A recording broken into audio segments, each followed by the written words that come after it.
No último domingo, eu conversava com minha madrinha, que tem 95 anos, e eu considero uma pessoa bastante lúcida, sábia e atenta ao mundo.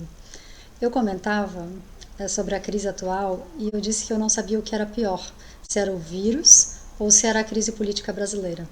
Pois ela respondeu direto, de imediato: não tenho dúvida que é a crise política.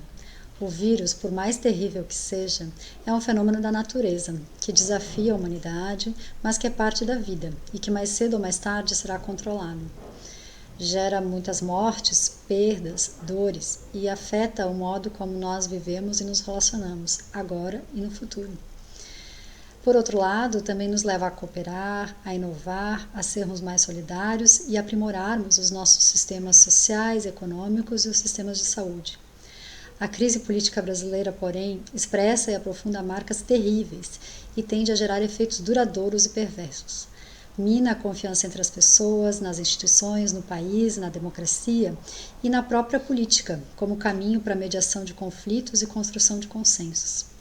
Diante dos desafios já imensos do nosso país, mais os trazidos pela pandemia, o que será que pensamos que se poderia alcançar por meio de um tipo de política que é praticada por algumas de nossas lideranças atuais e de seus apoiadores, que é baseada em falsidade, desrespeito, polarizações e conflitos vazios e apologia ao ódio e à violência?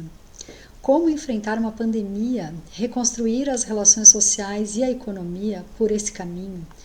Como enfrentar as tantas violências e injustiças que marcam a história brasileira por esse caminho? Me parece impossível.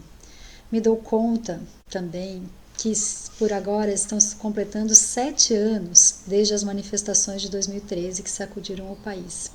Foi uma explosão de novas expectativas e frustrações que ainda não foram compreendidas ou assimiladas pela população, pelos estudiosos, pelos políticos e pelas instituições. São 7 anos de instabilidade e desgaste na política brasileira.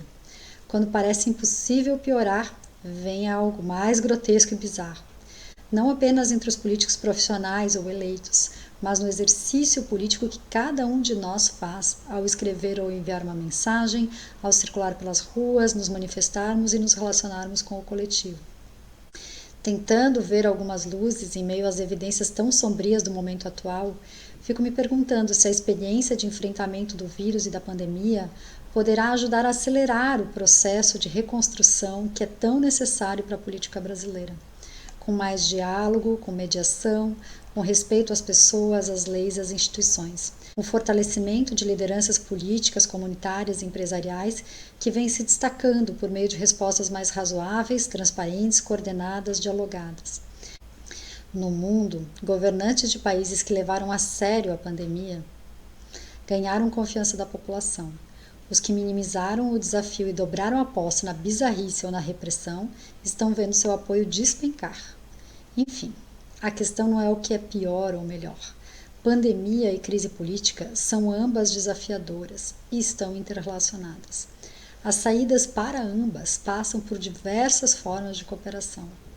Que sejamos capazes de aprender a cooperar mais e mais, por meio da política que cada um de nós pratica diariamente, nas nossas ações, nas nossas escolhas e nas nossas palavras.